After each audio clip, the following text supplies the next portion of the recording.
Hello and welcome to this video lecture of chapter 9 of style and language. Let me share the screen and get going on this lecture. Style and language, if you look to your right, is all about your body. And think of it this way: the book talks about the disposition in reference to style and how others perceive you. Your body, your shell is what issues forth a voice.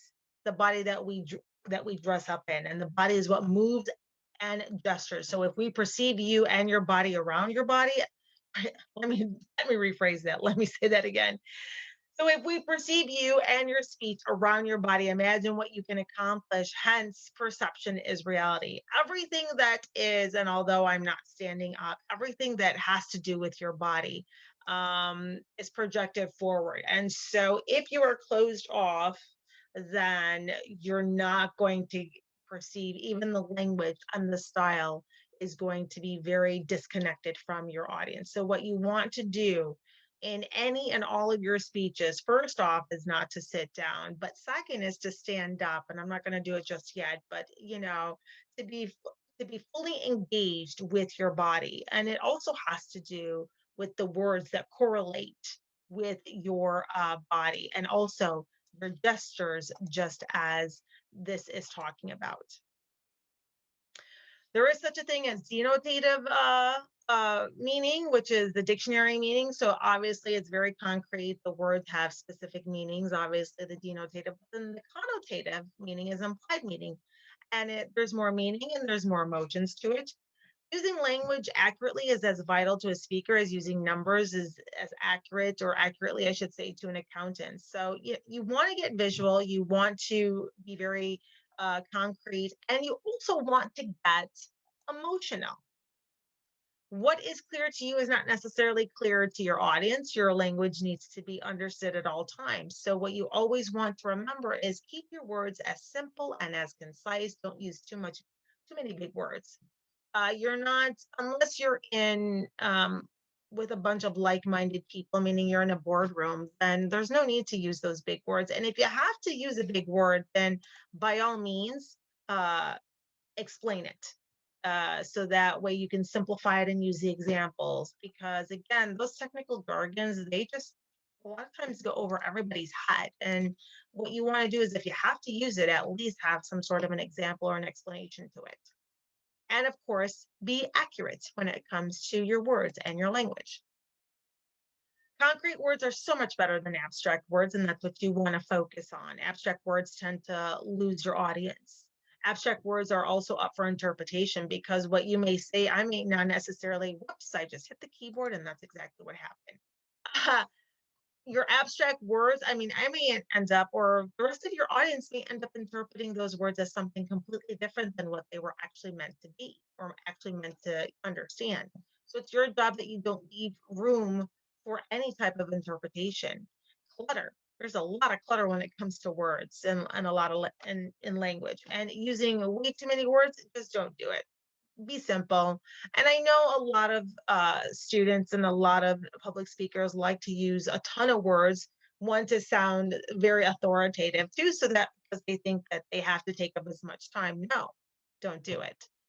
Less words actually means more meaning. So don't think you have to fill in that time with that. And of course, try and use words as vividly as you possibly can, sort of a picturesque way. And of course, you want to use imagery. There's a way to use similes and metaphors. Words are meant to, they can be rhythmic like music and poets, and they enhance the impact of the words. Alliteration, or the reoccurrence of the same word and the same sound in a series of words, is another artful way to make your message more memorable.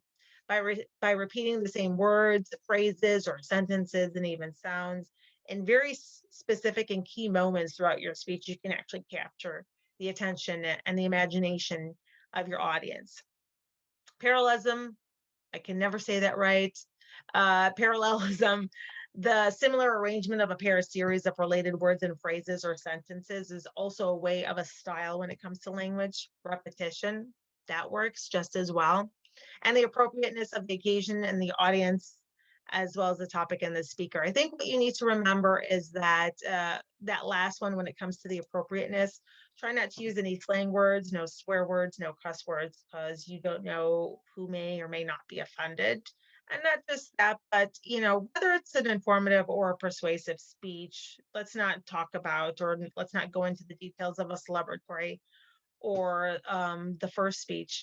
But those particular ones are there to educate as well as inform at the very least. And using slang um, is not necessarily dictate appropriateness for the occasion or for the speech for that matter. So again, there's always an appropriate time and place, but when you're publicly speaking, not necessarily. I want you to take a look at this really quickly. I'm just gonna sit it here for about 30 seconds when it comes to this phrase. All meaning roughly the same thing, special grasp of a subject matter or skill, but all these words have different shades of meaning. See if you can fill in the best word to complete each of the sentences. Education would go into one of these three. Knowledge would also go into one of these three. And expertise would also go into one of these three. So think about it. Because he won a scholarship to a top university, Enrique received an excellent, and which one would that be? Sophia acquired her of Chinese history by reading a number of books on the subject. And the last one, Jasmine's blank as a business consultant comes from having worked with many clients over the years.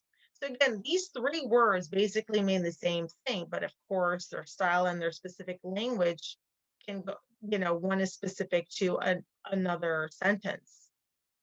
Can't necessarily like mix them back and forth. They just wouldn't necessarily make any sense. Look at this particular phrase, or I should say paragraph. This is a very, very interesting one.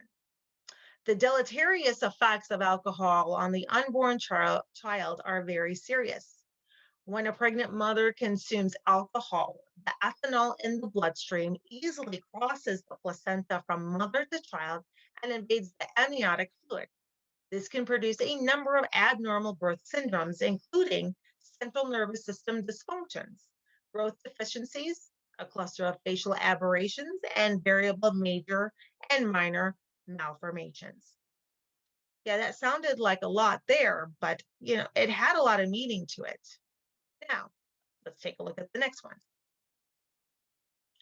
When the expectant mother drinks, alcohol is absorbed in the, whoops, it did that to me again. I am so sorry.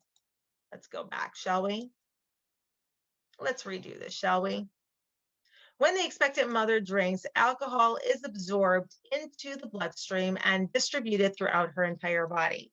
After a few beers or a couple of martinis, she begins to feel tipsy and decides to sober up. She grabs a cup of coffee, she grabs a cup of coffee, 2 aspirins, and takes a little nap. And after a while, she'll be fine. But while she sleeps, the fetus is surrounded by the same alcohol content as the mother had. And after being drowned in alcohol, the fetus begins to feel the effect. But it can't sober up because it can't take those 2 pills. It can't grab a cup of coffee. It can't grab a couple of aspirins. For the fetus's liver, the key organ is removing the alcohol from the blood, and it's just not developed. The fetus is literally pickled in the same alcohol.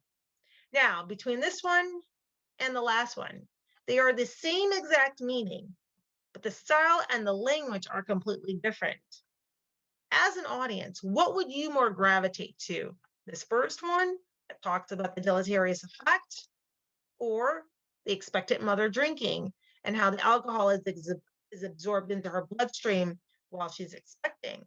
This is fairly more vivid when it comes to the last sentence when you look at the fetus is literally pickled in alcohol.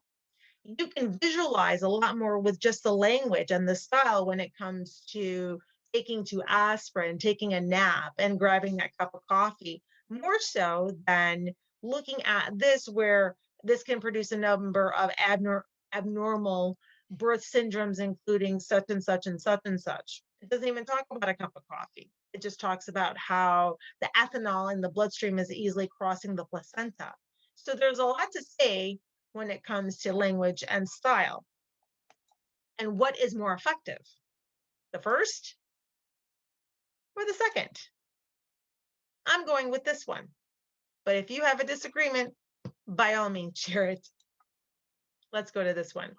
Your book talks about style briefly. It lists the three types of language use that speakers can avoid to prevent misunderstandings or possible offense. And again, I talked about slang, but there's also biased language that you want to avoid and sexist language that you want to avoid. Style refers broadly to how you present yourself to others in a variety of ways, in your words, in your deeds, in your confidence, and yes, and how you look. And those are things that all come together that will either keep your audience's attention or they will literally disconnect from you. So your words have a lot of weight and how you deliver it and the style of your words. And not just that, but if you come off as being sexist or if you use too much slang that and cuss words, then you're going to a lot of times come off as essentially non-credible because you sound very childlike when in fact you're an adult and you can't be taken seriously if you throw in the shit or the F word or you say, guys do this a hell of a lot better because they just have more muscle versus a woman and so on and so forth. So, language is a huge part in your delivery. It's not just the content, it's the style and the language. And so, simply put, and lastly, dress appropriately for the speaking situation. Don't necessarily come in pajamas. Present your best and most confident self. Choose your words very wisely that not only reflect your expertise, but also relate to the audience. And select words that help you establish a rhythm appropriate for the occasion, because that also not only draws the attention, but also maintains your audience's attention in terms of that rhythm. Use vivid language, repetition, powerful language choices when you're appropriate and possible. And again, avoid all that technical jargon, the slang, and of course, the biased language. So that is your chapter 9 when it comes to style and language. Again, just go back and take a look at your book or go back through this slide and this video lecture to get a little bit more of an idea. Language is very important and the style of it is just as important as the content of your speech, whatever type of the speech you give, because what happens is your words tend to carry over far more weight than just the content at times. And so if it's a turn off in any of those things that were earlier discussed, then you're not going to grab the attention that you're going to need. And not just that, but you're not going to come across as credible. I hope you learned as much as you can with this chapter as you move forward in your speeches. And of course, just go back if you need a little bit more information. Thank you.